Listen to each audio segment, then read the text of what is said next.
Hello guys, so for today's video, ituturo ko sa inyo kung ano ang kaibahan ng series circuit and parallel circuit. Okay? So ngayon, uunahin natin ang series circuit. Ang series circuit ay isang direksyon lamang ang dinadaluyan ng kuryente. So, ibig sabihin, kapag tinanggalan natin ng bulb o may isang sira na bulb, ang dalawang ilaw ay hindi na gagana. So, yan ang series circuit. Okay? So, ngayon, kailangan nating i-wiring. Okay? So, i-wiring natin. So, bago ang lahat, gagawa muna tayo ng supply na mula pa sa ating fuse switch or plangka. Okay? So, una, okay? So, gagawa tayo ng supply. Okay? So, ito yung live wire, no? Ang ginagamit natin ay fuse switch, no? O, hindi breaker. Okay? So, yan na po ang magiging live wire natin. Para magkaroon ng power or kuryente itong ating 15 ampere fuse.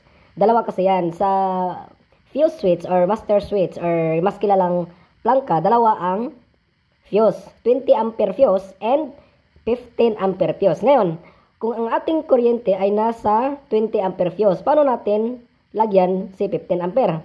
Kaya ang tanong, para saan ba si 20 ampere? Para saan ba si 15 ampere fuse? Bakit dalawang numero ang meron? Okay, ganito yan. Itong si 20 ampere fuse, ito, yan ang gagamitin natin para sa outlet, mga convenience outlet natin. Then, ito namang 15 ampere fuse, ito naman ang ating gagamitin para sa ating ilaw. Okay, bakit kailangan nating ihiwalay ang outlet at saka ilaw? Dahil, halimbawa, magkakaroon ng short circuit ang outlet, hindi maaapektuhan ang ating ilaw, linya ng ilaw. So, mayroon pa rin kayong magagamit na ilaw sa inyong bahay, sa inyong tahanan. So, ngayon, halimbawa, kapag may short circuit naman ang ilaw, hindi maaapektuhan ang ating outlet. So, kaya nga kailangan nating ihiwalay ang ilaw at saka ang outlet. So, dahil may live wire na tayo sa ating 20 ampere, ngayon, kailangan nating mag-jumper ng wire papunta sa ating 20 ampere fuse. Okay? Ngayon, dahil meron na tayong 20 ampere fuse, dahil meron na tayong supply, no? Ngayon, dito naman ang neutral. Okay? No? Yung neutral natin, nasa gilid lang yan. Bakit nasa gilid? Kasi neutral nga, di ba? So, pag neutral, wala siyang kuryente. Ayan. So, nandito na ang ating neutral. Ngayon, kapag kayo ay mag-wiring or mag-install ng ilaw, so, uunahin natin ang neutral. Bakit neutral? Siyempre, wala siyang kuryente. Okay, no? So, uunahin natin ang neutral. Okay? Ayusin natin para maganda ang pagkagawa. Okay? Dahil series connection siya, so tingnan natin mabuti kung ano ang nga ba ang kaibahan pag series connection. Okay?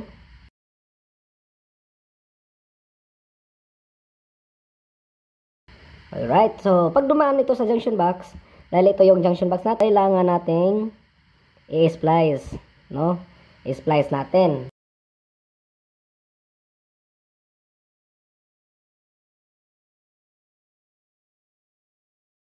Okay, pagkatapos, i-splice natin.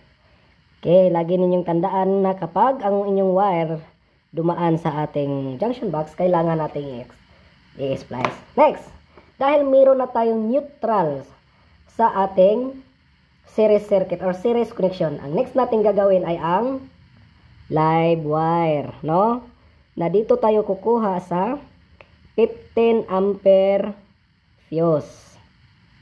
Okay.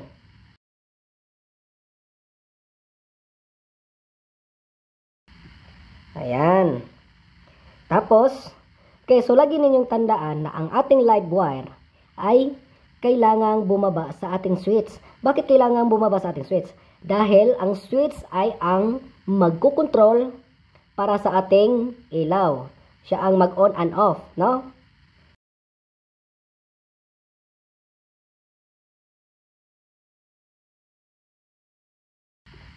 So, yan ang tinatawag na series circuit or series connection. Ngayon, dito naman tayo sa ating parallel circuit. Okay? So, same process pa rin. Uunahin natin ang, okay, dito muna tayo sa power supply. So, huwag kalimutan mag-jumper para magkaroon ng power ang ating 15 ampere fuse. Ang next natin gagawin, ang neutral, no? Na ang neutral ay nasa gilid lamang dahil siya ay neutral. Okay? Okay.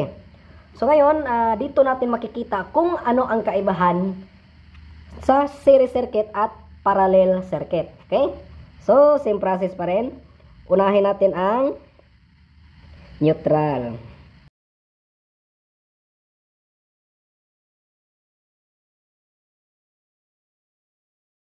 Okay, splice natin. Bakit kailangan natin mag-splice? So, upang halimbawa maglagay ka pa ng additional na bombilya. So, dito ka na kukuha. Okay?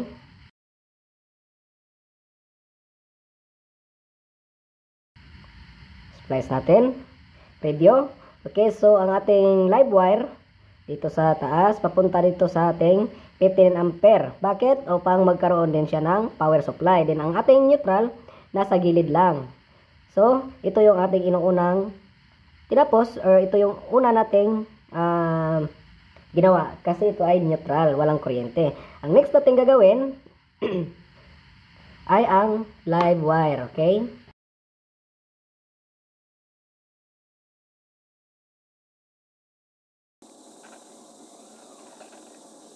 Tapos, i-splice natin.